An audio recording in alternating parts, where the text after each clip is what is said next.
இது வந்து எனக்கு இந்த மாதிரி ஃப்ரெண்ட்ஸ் இருக்காங்க. நான் அதனால தான் சொல்றேன். எனக்கு வந்து நான் சோர்வடையும் போது என் ஃப்ரெண்ட்ஸு எனக்கு என்ன ஜாமி இருக்கான், ஒருத்தன் இருக்கான், கார்த்திக் இருக்கான். அவங்க 2 பேர் வந்து மச்சி. நாங்கெல்லாம் காலேஜ் ஸ்டூடெண்ட்ஸ் மாதிரி தான் நாங்கள் வந்து எங்களை நாங்கள் பார்த்துக்கிறோம். நாங்கெல்லாம் நடிகர்கள். என்ன மச்சான் உன் படம் ஃப்ளாப் ஆச்சாமே அப்படின்னு ஒரு நாள் கூட சொன்னதில்லை. மச்சான் உன் படம் சூப்பர் ஹிட்ரா அப்படின்னு ஒரு நாள் கூட சொன்னதில்லை. சினிமா அப்படியே ஓரம் கட்டிட்டு நாங்கள் வந்து பேசுகிறதே பொதுவான பேச்சு. வீட்டில் பையன் எப்படி என்ன மார்க் வாங்கியிருக்கான், எப்படி இருக்கான், இந்த மாதிரி தான் பேசுறது உண்டு. இப்போ அவங்க வந்து சந்தோஷப்படுறாங்க. எனக்கு தெரிஞ்சு உங்க முகத்துல எல்லாரும் முகத்துல சந்தோஷம் தெரியுது. முக்கியமா மீனாட்சி சுந்தரம் முகத்துல சந்தோஷம் தெரியுது.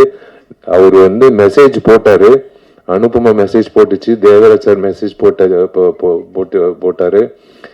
எல்லாரும் அதான் நான் சொல்றேன்ல, உங்களை எல்லாரும் நான் வந்து பத்திரிகையாளராக நான் பார்த்ததே கிடையாது. நீங்க நல்லது எழுதினாலும் நான் வந்து தேங்க்ஸ் சொன்னது கிடையாது.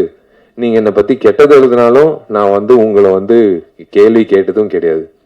ரேகா என்னோட க்ளோஸ் ஃப்ரெண்ட் என்கிட்ட உட்காந்துருக்கா. ரொம்ப நாள் கழிச்சு ஒன்று பார்க்குறேன்.